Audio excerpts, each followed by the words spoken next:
каждая секунда уходила из моей жизни. Я понимала, что я умираю. Меня положили на обследование и обнаружили у меня злокачественную опухоль желудка. Я понимал, что 6000 вольт – это смертельно. Я чувствовала, что умираю. Я уже смирилась с мыслью, что все равно я умру. Иисус тот же вчера, сегодня и вовеки. Чудеса Христа принадлежат также и вам. Будьте благословлены.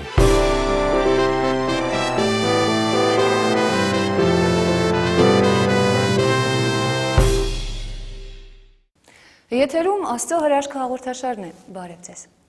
Նայելով բոլոր ժամանակներում Աստծուն ծառայող մարդկանց կյանքերին տեսնում ենք, որ նրանք սկսել են իրենց ծառայությունը ոգեշնչված Աստծո խոսքից և Տիրոջ հետ անձնական փոխհարաբերություններից։ Ավստրալիացի Արթուր Սթեյսը 20 տարիների ընթացքում ամեն առավոտ դուրս էր գալիս իր տանից, որպեսզի իրականացներ այն, ինչով ոգեշնչված էր Աստծուց։ Սիդնեյի փողոցներում ամեն 10 քայլը մեկ նա գրում էր հավիտենություն բառը։ Եվ թե ով էր գրում այս բառը,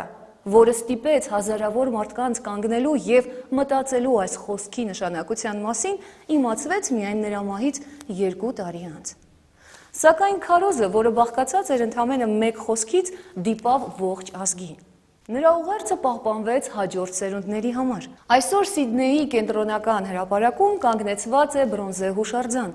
որի վրա գրված է հավիտենություն բառը, որը այսօր էլ մարդկանց մտածելու տեղիք է տալիս։ Շատ հետաքրքիր է այն, որ մեզանից յուրաքանչյուրը ունի Աստծուն ծառայելու իր ճանապարհը։ Եվ այսօր առաջարկում եմ դիտել հետաքրքիր մարդու արտասովոր ծառայության մասին մեր պատրաստած առաջին տեսանյութում։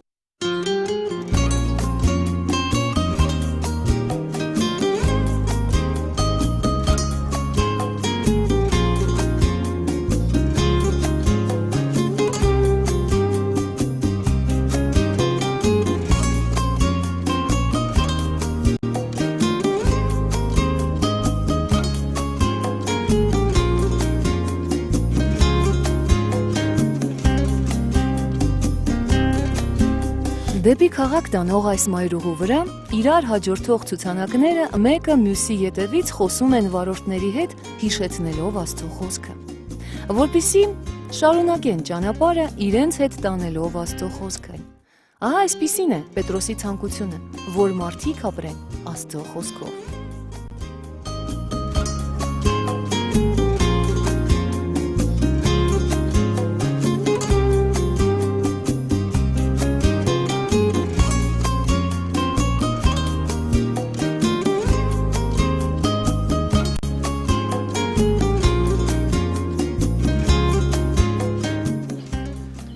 Կյանքս իսկ իսպեն, ունդորը բողոս հարակել է, սավ դերիմ, ինչ կուզես նեմ, ես ալ ինձի պամը չսին, հեչ մեկը պամը չսին ինձի, բայց սուր պոքիր մեջս սավ որ հարցուր Քրիստոսին ինչ կուզես նել, և ապսուցի, և Քրիստոսը սավ ինձի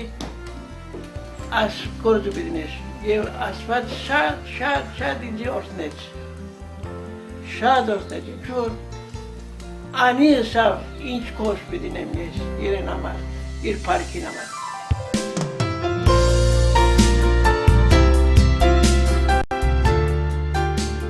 Ավակում մեջ իրական սերից իրացան, գրեի խոսքերը որ կվազի թող կարտա, Պետրոս պապիկ այդությունը ստացել որ կարտա դա, այսինքն ով որ կվազի մեքենաները վազում են, սլանում են, պետք է կարդան այս բանը, Աստծո խոսքը, շատ հրաշալի հայտնություն է Պետրոս պապիկ։ Գլուխի մեջ առաջին գլուխի երկրորդի։ Պաստորն ամբակումի մեջ դու տեսածել ես։ Ահա։ Եվ հիմա գնեմ որ ես ասի, ինչու Աստված սա ինձի։ Իսկ դու ուզում ես 120 կիլոմետրի վրա կանգնես, թե ուզում ես շարունակես ավելի։ Ուզեմ որքան ուզեմ Աստվածը շարունակել։ Անգամ իմ մոտ տենց չի ստացվում, որ Պետրոս պապիկի մոտ ասացում, այնքան հեշտ է իր մոտ ստացվում։ Իմ մոտ չգիտես ինչի դուրս չի գալիս այս բանը։ Կյանքումս առաջի անգամ Աստծո խոսքը ջնջում եմ։ Երբևից Աստծո խոսքը չեմ ջնջել, առաջի անգամ եմ ջնջում, բայց ջնջում ենք ինչի համար, որ նորը գրենք։ Այսինքն 5 գիրը ջնջում ենք նորը գրելու համար։ Եվ հիմա Պետրոս Պապիկի տեսիքն ենք կատարում։ Ջնջելով հինը գրում ենք նորը։ Ոնց որ ամբակումի մեջ գրած է, որ վազողը թող կարդա գրի։ Այնպես որ գրում ենք հիմա վազողը կարդողը կարդացողը որ վազողը կարդա։ Հիմա մեքենաներով կվազեն եւ թող կարդա։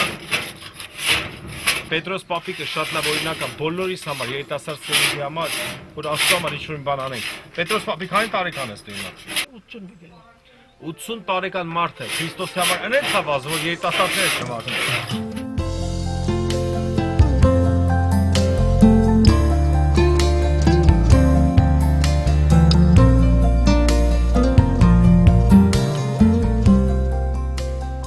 Գրված է, եկեք ինձի բոլոր հոգնած բեռնավորվածներ եւ ես հանգստություն կտամ, բայց մարդիկ եկե ու կրակեր են, դա նշանակում է Հիսուսին ասում են ոչ։ Պետրոս Պապի, ես մտածում եմ, երբ որ մարդը ողջ կյանքում իր Հիսուսին ասում է դու ինձ պետք չես, կյանքի վերջում Աստված կասի թող լինի այդպես։ Չնայած սրան Պետրոսը չի հուսահատվում։ Հաջորդ օրը ցուցանակը նորոգվում եւ կանգնեցվում է նոր աստվածաշնչյան խոսքով,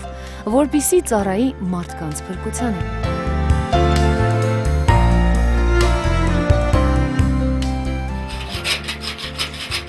Հետո մենք տեղափոխվենք նրա տունը, հրաշալի տունն է Պետրոս Պապիկը, որտեղ կտեսնենք նրա նվագելը, որովհետև Պետրոս Պապիկը ոչ թե միայն հայտնի է, որ նա կարողանում է Աստծո խոսքը գրել փողոցներում կրսել, բայց նույնպես պետության մեջ նա հայտնի է որպես երաժիշտ մարդ, որը իր երաժշտությունով իրականում զարմացնում է մարդկանց եւ Աստծուն փառք է բերում, եւ իր կինը նույնպես շատ լավ երգում է։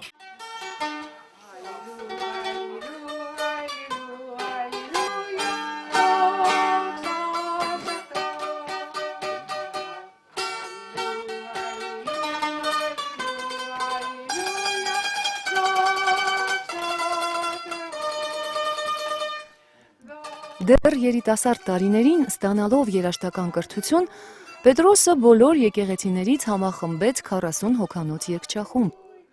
եւ երկար տարիներ հավետարանական համերգային ծրագրերով ելույթ ունեցան տարբեր բեմերում։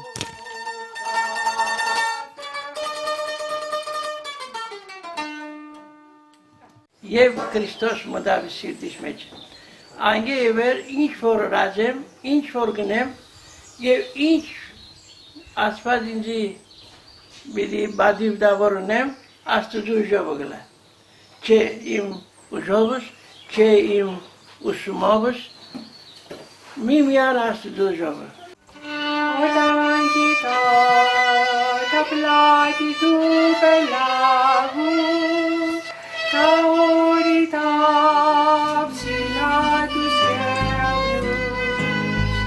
When I look down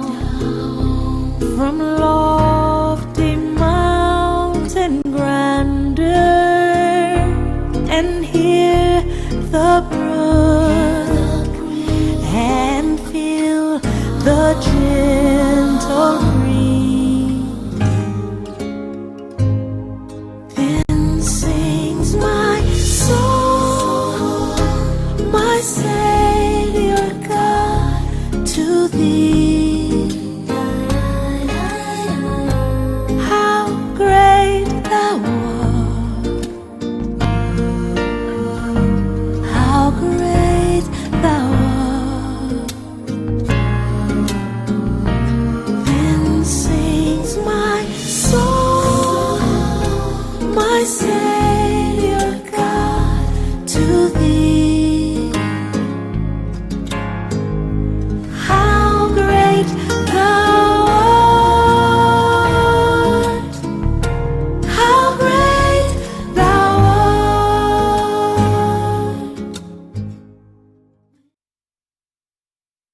Հիանալի է տեսնել այս մարդուն, որն ունի նպատակ եւ համառություն անելու այն, ինչին հավատում է։ Եթե այսօր ներքուստ զգում ես Տիրոջ հպումը ու գիտես Աստծո կանչը, ապա քայլ արա համարձակ եւ մտիր Տիրոջ կոչման մեջ։ Հավատա, որ չկա ավելի մեծ բան, քան դու այն ես եւ այնտեղ ես, որտեղ որ պետք է լինես։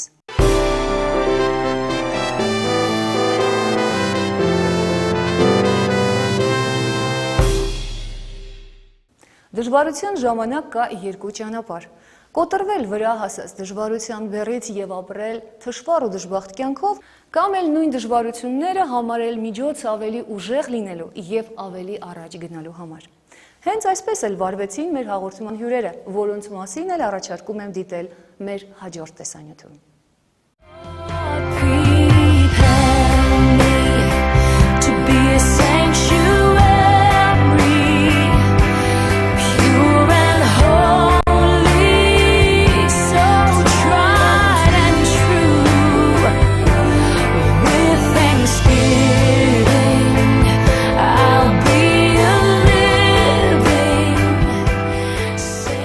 Կյանքը հրաշալի է, մինչ այն պահը, երբ հայտնվում ես անելանելի դրության մեջ։ Սակայն պետք է հավատալ, որ այստեղից էլ ելք կա։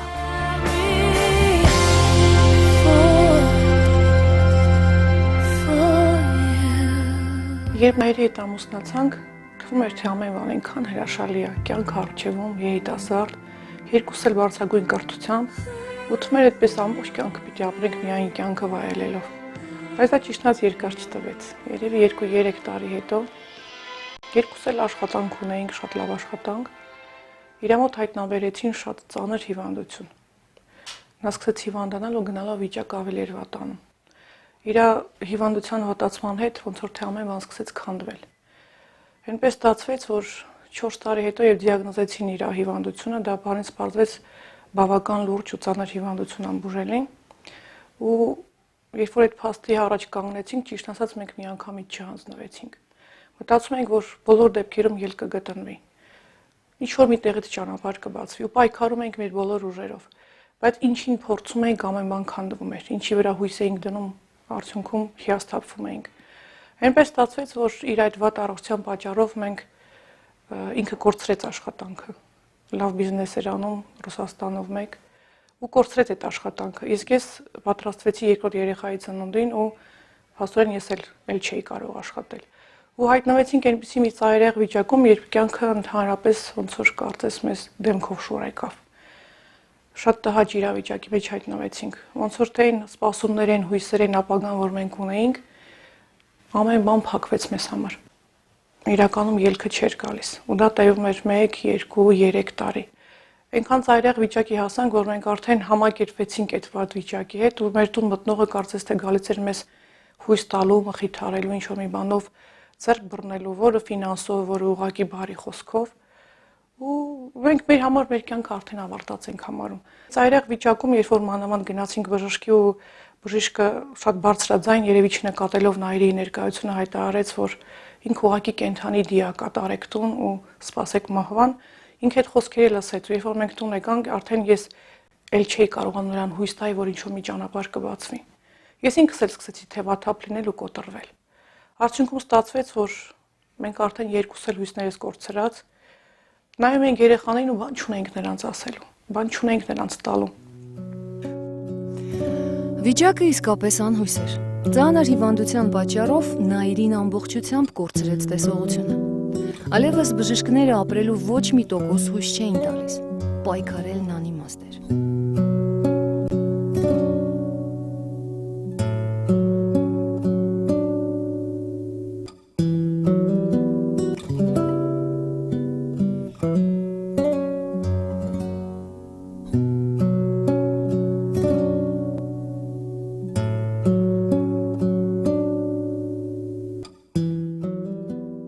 Ամբողջ հարազատությունով պատրաստվում էին թաղման, որ ես պետքա մահանամ։ Ես հասա այն վիճակի, որ պատրաստվում էի ինքնասպան լինելու, որտեվ մտածում էի, որ ավելի լավ է ինքնասպան լինեմ, հոգս չլինեմ իմ ընտանիքին,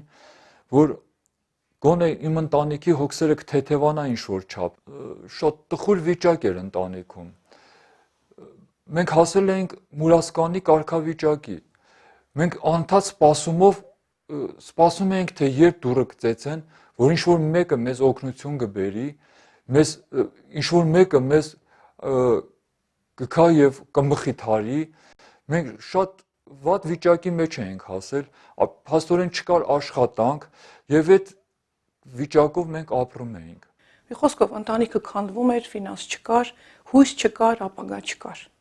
Լինում էր, երբ զարթնում էի առավոտյան, ես ափսոսում էի, որ արևը ծագել է իմ վրա, բայց եկավ եւ Աստված լրիվ փոխեց մեր կյանքը։ Մարդկային լոգիկայից դուրս էր դա, բայց ներսից ինչ որ մի պոտենցիալ եկավ ու ինձ ոնց որ թե ասեր վեր կաց, թափ տուր քեզ։ Հերիքը համակերպվեց այդ վիճակի հետ, որ ամեն բան կորած, ամեն բան վերջացած է, կա ելք։ Ես ճիշտ չգիտեի, որն է այդ ելքը, բայց այդ ներսի այդ ուժը գնալով ավելի բարձրանում էր։ Հետո հասկացա, ուղղակի Աստված այցելեց մեզ։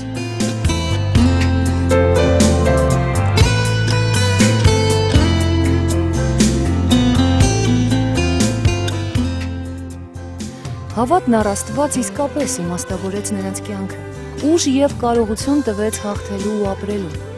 Կարճ ժամանակ անց նրանց կյանքը սկսեց հիմնովին փոխվել։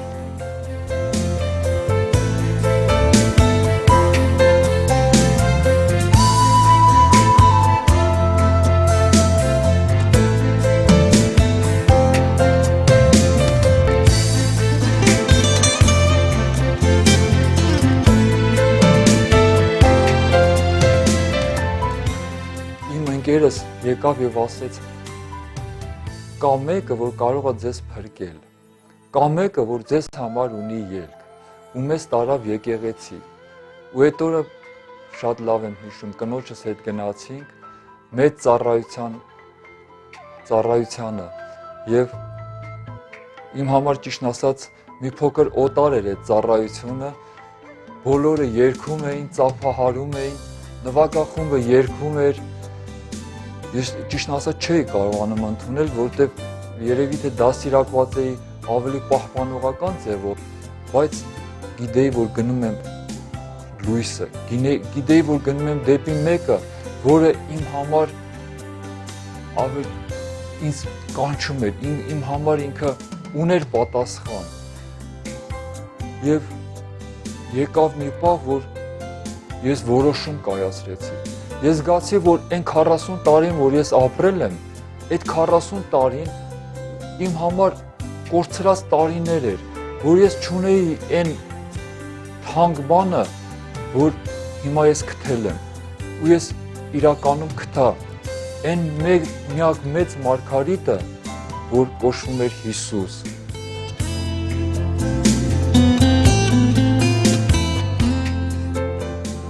Նրանց կյանքը սկսեց հիմնովին փոխվել, վերականգնվեցին ոչ միայն ընտանեկան հարաբերությունները, այլ ավելին, երկուսն էլ սկսեցին իրենց սեփական գործը։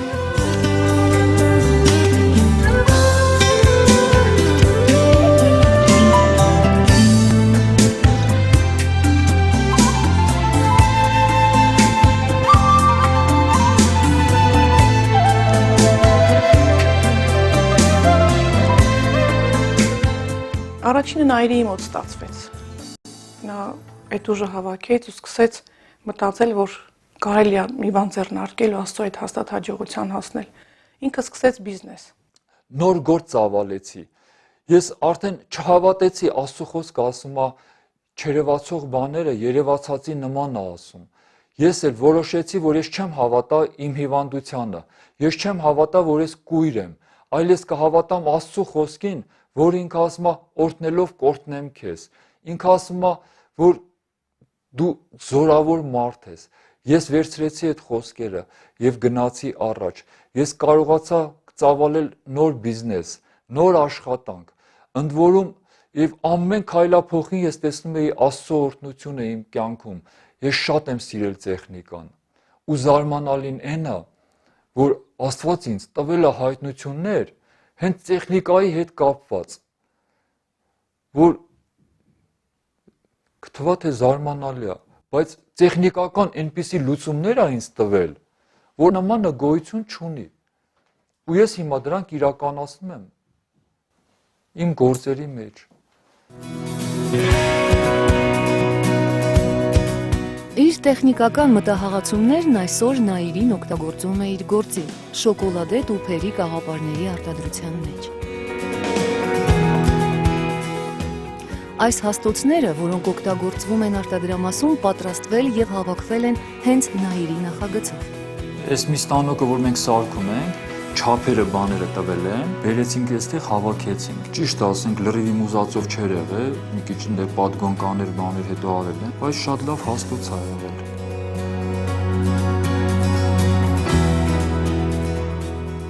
Առավելությունը մյուս բոլոր տեսակի գործարանային պատրաստված հաստոցների նկատմամբ կայանում է նրանում, որ շրջանակը, որի մեջ տեղավորվում են կաղապարները, ինքը փոփոխական է, այսինքն մենք շրջանակի մակերեսը կարողանում ենք փոփոխել եւ դրա առավելությամբ մենք տարբեր չափերի կաղապարներ մենք կարողանում ենք տեղավորել շրջանակի մեջ եւ բացարձակ մենք հումքի կորուստ չենք ունենում։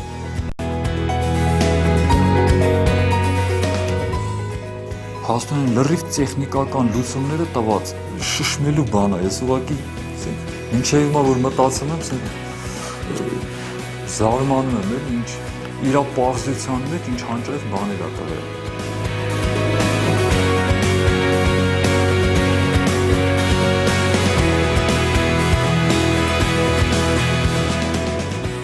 Այժմ Նայիրին արդեն համագործակցում է 3 երկրների մոտ 12 գործարանների հետ։ Եվ չսահմանափակվելով շարունակում է նոր կապեր հաստատել, ընդլայնելով իր գործը։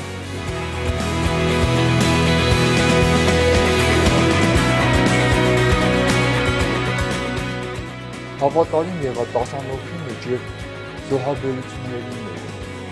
Եվ ինքը իսկապես բացեց Աստված օրհնությունների դուռը եւ առատությամբ լսվեց, առատությամբ, ես չգիտեմ ախր որ մեկը պատմեմ, որ մի հրաշքը պատմեմ, որ մի իր խոսքի իրականացումը պատմեմ իմ կյանքում, որը ամեն մի օրս հրաշքներով լեցուն է։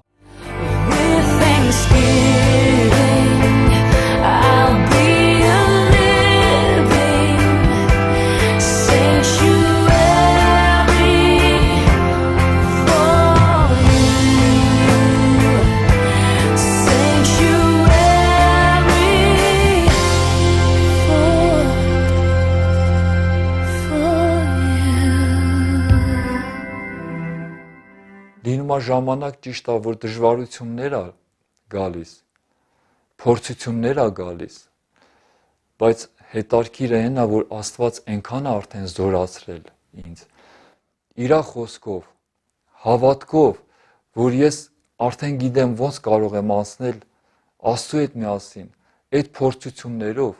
այդ դժվարություններով, եթե առաջ դժվարությունները ինձ համար դա մեծ ստրեսներ էր, մեծ դեպրեսիա, ապա հիմա ընդամենը դա ոնց ասեմ, պահեր է, որ ես գիտեմ դա հերթական դժվարությունը, որտեղ կստուգվի իմ հավատքը, որտեղ ես ավելի կզորանամ, ավելի կբարձրանամ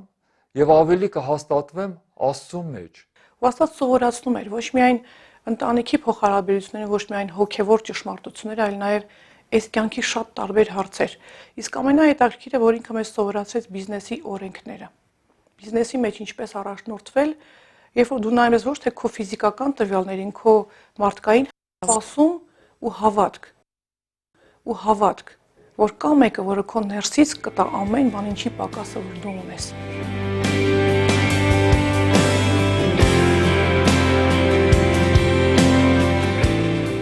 Այսօր Անահիտը իր գործն ունի, աշխատում է որպես կահույքի ձևավորող։ Ահա այս արտադրամասում հավաքվում են նրա նախագծած կահույքները։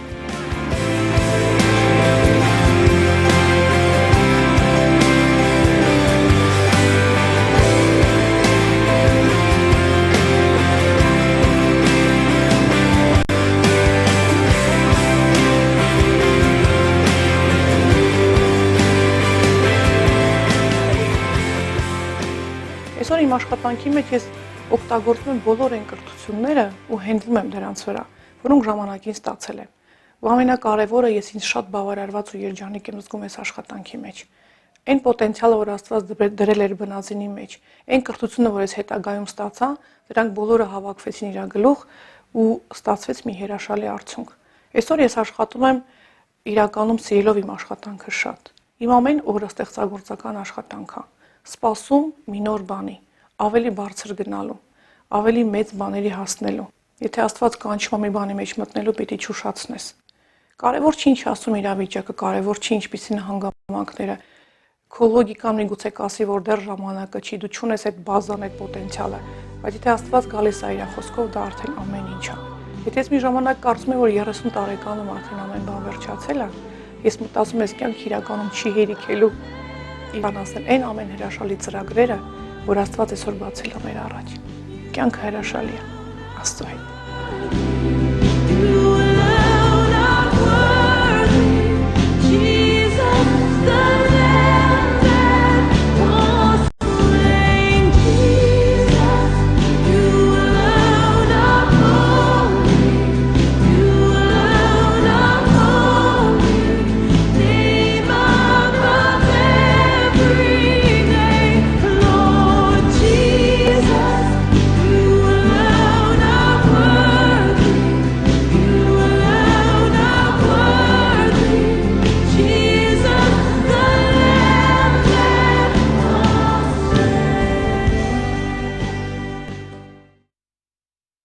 Ահա ինչ կարող է անել հավատն առ Աստված։ Իսկապես, երբ սիրտդ լեցված է անկեղծ եւ բուռն հավատքով, ոչ մի հիվանդություն ու ոչ մի դժվարություն քեզ չի կարող կանգնացնել։ Ինչ դժվարություն էլ որ ունենաս այսօր, մի հանձնվիր։ Դու կարող ես Աստծո հետ, դու ունես ուժ եւ կարողություն լինելու հաջողակ եւ երջանիկ, չնայելով բոլոր հանգամանքներին, որ շրջապատում են քեզ։ Հավատա, որ իրական երջանիկ օրերը այնտեղ են, որտեղ կա հավատ, հույս եւ խաղաղություն։ Եղեք օրհնված, կհանդիպենք մեր հաջորդ իրական կյանքի պատմությունում։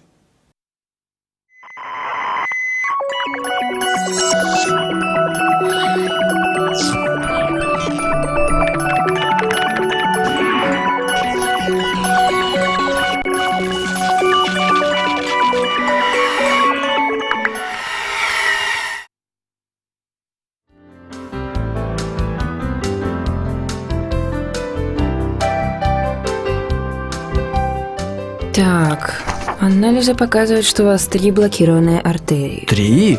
Не очень приятная новость. Удивительно, что вы вообще еще живете. Операция необходима как можно быстрее. И когда меня будут оперировать? Вам повезло. У меня как раз есть окно завтра утром. Завтра? Ну мне нужно время, чтобы привести себя в форму. Простите? Привести себя в форму? Ну да, не буду же я ложиться на операцию с неважным здоровьем. Не думаю, что у нас есть время. Как-то? Мне же нужно бросить курить. У нас нет времени. И пить? Да, мне непременно нужно бросить пить. Да послушайте же меня. Я пытаюсь спасти вашу жизнь. Пытаетесь ли вы привести свою жизнь в порядок, когда вам прежде всего нужно обратиться ко Христу? И прическа. Да, мне нужна новая прическа!